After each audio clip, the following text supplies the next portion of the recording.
thanks very much. So we've got Ed Monk from the LPI with us today. Thanks very much, Ed, for joining us at Rise Up Connect for our Festival of Learning. We're really pleased that you've been able to come over and join us, and I'm grateful for you answering a couple of questions. Looking forward to it. Let's go. So, could you share with us some insight on what good L&D leadership does differently to respond to challenges, and what the typical needs in their armoury are? It's a great question. That's a killer question to start with, isn't it? Thanks, yeah. Ed. I think the good thing about the LPI is it has this extraordinary amount of data to be able to tell you exactly what's happening here. So it's not just my opinion, this is the data. So you have two big things happening at the moment. The main challenge for chief learning officers around the world is establishing a digital learning culture. And this has obviously been accentuated during the COVID months, in that we now have hybrid workforces that require education. So how do we build that culture of engagement and get people to enjoy learning and to do it, to complete it? If you look at the other side of that, in many companies it can be going wrong where convenience is the main driver. So there's a lot of e-learning being pushed out that isn't necessarily getting the traction it could have. So you're seeing this revolution of the humanification of learning, is what we want to call it, really, where we're seeing people really get involved in the digital learning and mentoring take off and real human involvement. So that's how I would answer the first part of the question. The learning leader skills, I think, was the second part. What do they need to do? They have to be agile these days, and they have to engage the board. They have to be able to have conversations at the top level in companies.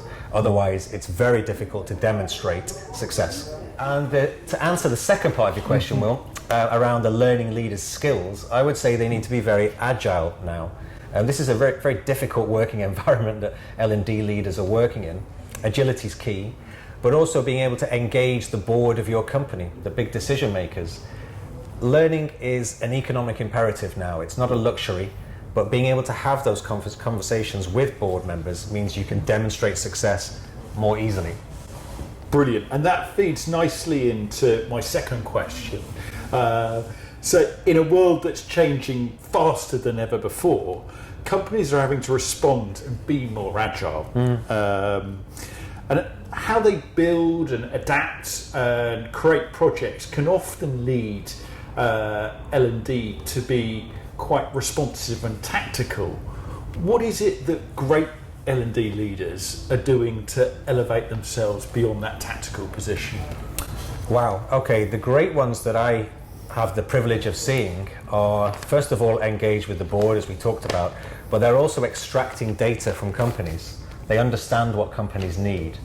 Okay, so they don't have an existential crisis as a leader. They know that what they're doing is serving a purpose. In the last 18 months, we've had some really seriously critical CSR issues around the world. Black Lives Matter, the COVID situation. I've seen some amazing L&D leaders really step up and play a strong role. You have disenfranchised workforces in some companies. People are working remotely. There's a mental well-being pandemic. L&D is stepping into the breach there and playing a major role to improve people's well-being, but also drive the performance of companies. There's a war on talent. We're talking about the great resignation in companies, lots of people leaving their jobs. So if learning isn't at the center of that for companies, then there's a problem. And in terms of how the culture is changing, predominantly because of work patterns, there's a void that's being created in terms of how teams are built and cooperate together. What's your view on how learning can help fill this void and the importance of them in doing that? Yeah, it's the perennial problem for LXP providers and LMS providers, because the great LXP providers, and obviously we include Rise Up in this, are conscious of the learner and conscious of the organization. Technology alone cannot solve the problems within business that learning can solve. There has to be some human involvement, and we've witnessed that more than ever in the last 24 months, okay? With people really playing a major role to support workforces. So the best companies, and I'm on record as saying this, the best companies have a policy of people plus technology equals performance. And if you combine those two things, the organizational performance will increase, but you will also retain the best talent and attract great new talent to the company. Also, may I add, I think you'll find that happiness statistics within organizations from employees and engagement statistics will go through the roof if you get that right within companies. What is it that needs to happen in order for learning leaders to have relevance at board level? Okay, it starts with data. Let's be really clear about this. You cannot demonstrate your impact on an organization if you do not know how you're supposed to be demonstrating it to begin with. And I think that's been the problem for L&D leaders, as you say, for 2 decades. It's more easy than ever to get data from a business, to understand what the requirements are. We use a tool now, it's free for all learning leaders, called the Learning and Performance Accelerator. And that is giving us a wealth of data to show us some pretty serious problems that are occurring. I'll give you an example of one. You have a paradox between the relationship between an L&D leader and a chief information officer and the amount of budget that is spent on technology and learning. So over 90% on average is spent on technology now by L&D functions, but the relationship between a learning leader and a CIO responsible for the technological implementations, they're rating as poor. So there's a problem with the relationships within an organization. The technology might be great, but the employee engagement might be low. So for learning leaders, it's an imperative now, Will, that they have a strong relationship with the CIO. If you think about the amount of money spent on technology. So it just can't work if those relationships aren't there. That's critical. And I think a good relationship with employees is critical as well if you want employee engagement. We get asked every single week at the OPI from CLOs, we get the same question. They've bought an LXP or an LMS, but they're not getting the engagement that they want with the staff in their organization. And that can be solved pretty easily. I would love to see, and I know Rise Up are doing this, that's one of the reasons I'm here today. Rise Up is an organization that is conscious of that and wants to do the right thing by the learners. There are a number of LXP providers that don't necessarily think that way yet. You're absolutely right, Ed. The learner is obviously a central part to how we think about our development, Rise Up. But it's interesting what you were saying about the connection between the CLO and the CIO, and one does wonder whether there's a need to break down some of those barriers in terms of capability between the two, whether there's a technology skill gap within the CLO. Possibly, but I think it's a problem that can be solved. I'm very positive about it. Learning has never had so much money invested in it, internal learning departments I mean, of course.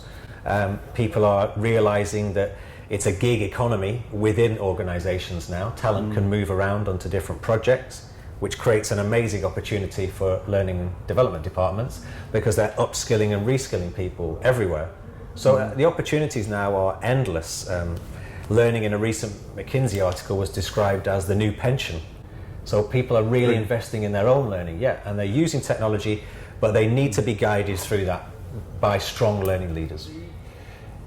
What I wanted to ask next, and this is really a reflection of what we've all come through, and I'm just interested in your take on it based on what we're seeing now. So we've all been working from home. We've all been quite satisfied with some of the benefits that has sort of given us in terms of commute and all the rest of it. But I wonder what impact that is also happening on a human level in terms of how we behave, how we socialise, and what that means to the concept of team. And I do want to bring into that what we see happening on within the news or on a political stage in terms of the change in behaviour of women feeling more threatened, there's more aggression in public places, in transport, and it might seem slightly left field to be having this type of conversation when we're sat at a Rise Up Connect learning event. Yeah. But I'm interested in what your thoughts are and where L&D leaders need to take heed of what's happening there, and what's the response? Learning hasn't changed since time began. Okay, so let's just be really clear here. Learning has always been really driven by convenience. So there's a term for this, it's homeostasis, we'll talk about it today. It's driven by convenience. And most of what we're seeing in culture these days in terms of how we buy things is driven by convenience. We don't necessarily go to shops anymore, we can buy online. We can buy online and it can arrive within an hour. Everything can be done very easily these days, but it hasn't necessarily driven a great educational environment which sets people up for the future and for real life. I think one of the things I'm most proud of in our industry actually is the way it has addressed some of these social issues during the COVID situation. And we're still, in some areas of the world, still in that. And it's taken it head on. It's been drawn into, as we talked about earlier, mental well-being issues, but also some really strong CSR issues. And we've got examples of organisations being really strong on CSR. Louis Vuitton Moet Hennessy in this country stopping producing perfume and producing hand sanitising gel. This is what learning is starting to do as well. It's starting to help society be a better place, give people psychological safety, which Google outlined as the number one reason for successful companies was psychological safety. Microsoft is allocating time where you have to have a learning day. It's all about learning that day. Satya is on record as saying we're building a learn-it-all culture, not a know-it-all culture. So these are great times for learning and development, and I think good learning leaders go way beyond courses and learning experiences. They're helping organisations be better from a social perspective as well as a performance perspective. Absolutely, and that transition of moving away from courses and into more of a sort of social development.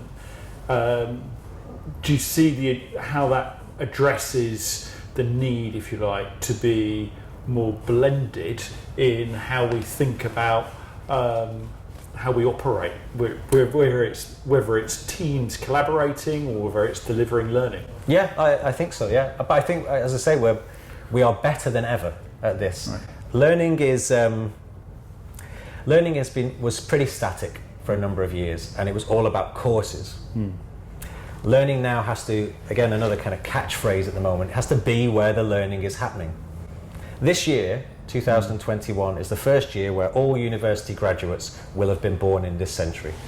They will have started school the year the smartphone was commercially successful, but maybe about half of them are entering workplaces stuck in practices that are 40 years old. So we have to adapt. It will never be as difficult, but in a way it will never be as easy either to make substantial changes to the way learning occurs. I have a 15-year-old son. If he's doing his homework, he will have an Alexa, a monitor, and he'll be FaceTiming his friends to socialize the content. So he can get the facts, he can do his homework, and he can contextualize the content. That is not the way we learn, obviously. And I think it's much better the way he's learning. So we need to take these practices that individuals use when they're learning on their own and bring them into the workplace and give people the freedom to learn, actually. Really enforce and propagate a growth mindset. I think that's a great example, actually, of look to the youth to understand how we actually embrace technology. Of course. Yeah. The learning technology is evolving at breakneck speed, and having adopted LMS systems and spent decades bashing employees to log in, the evolution of the LXP 7 years ago was a welcome to the industry. What we're seeing now, though, is that mid and large enterprises caught in this dilemma, desperate to move to improve that engagement level, but at the same time restricted by the needs to manage up, deliver reports, be compliant. Clearly, Rise Up is establishing itself to fill this void. But what is it you're seeing? And I'm interested in seeing your views on how people are coping with that challenge. Well, the LXP market has never been more vibrant. I think that's fair to say. But we're seeing consolidation as well. We've seen LTG purchase GP Strategies recently. We're also seeing major IT vendors enter the marketplace, with Viva from Microsoft as an example. But I think, I predict that what you'll see is maybe 3 or 4 large providers dominate markets, large organizations, and then you'll see hundreds of niche providers, great niche providers, that are able to offer a particular service. Where some of these LXP providers will fall down is interoperability. So if you have over 15 platforms in a company and they can't talk to each other, that's when people become disenfranchised. So interoperability will be key for the LXP market, I think, going forward. You'll see further consolidation because it's a very affluent market now. There's a lot of money to be made in it. But you'll also see, I really hope, you'll also see LXP providers invest in the humanification of their experiences and work with learning leaders to become human-centered platforms. And so, in essence, creating a wonderful ecosystem of talent and learning and people development. Yeah, absolutely. Learning has to be 3 things, Will, in 2021. It has to be compelling to cut through the noise, constructive in that it actually adds value, and it must, of course, be convenient. If it's inconvenient, people will not do it. Those would be my 3 tips for L&D in 2021. Great tips, Ed. Before we wrap up, just got one last question. Okay. So some of the biggest challenges that businesses face today relate to talent attraction, talent development, and onboarding, obviously. Learning is a key strategic tool that businesses have got that can underpin all of that. What's your view in how L&D leaders can be helping the business address all of these issues? We live in an age where employed status can be very transient with companies. There's a lot of mobility within organizations now, probably more than ever, I would suggest. And people, certainly younger generations, are going into jobs thinking they will do that for 2 or 3 years and then they want to move on to progress themselves. So it isn't necessarily the right thing to do to think, how do we keep people all the time? The right thing to do is to be consistently developing people. And I think if you have a strong learning culture within an organization, in fact, I know if you have a strong learning culture within an organization, your best talent will want to stay and it will be developed. So it can't stay stagnant. Organizations can't do that. They have to have the freedom to learn. They have to have the time to learn. They have to be given time to be able to access learning. And the learning that is on offer has to be in multiple formats. That's the job of the modern learning leader, to create multiple types of experiences that people of all ages and all types can engage with on a regular basis. And I will end with this. If you don't do that, the risk is catastrophe. It's not simply underperformance, it's catastrophe, because your best talent will go to other organizations where they are being developed. I said it before, learning is the new pension, it's an economic imperative, it's the ultimate currency for employment. Learning is the new pension. I love that, Ed. Thank you ever so much for your time today, and hope you enjoy Rise Up Connect. Looking forward to the next few hours. Thanks, Will. Great.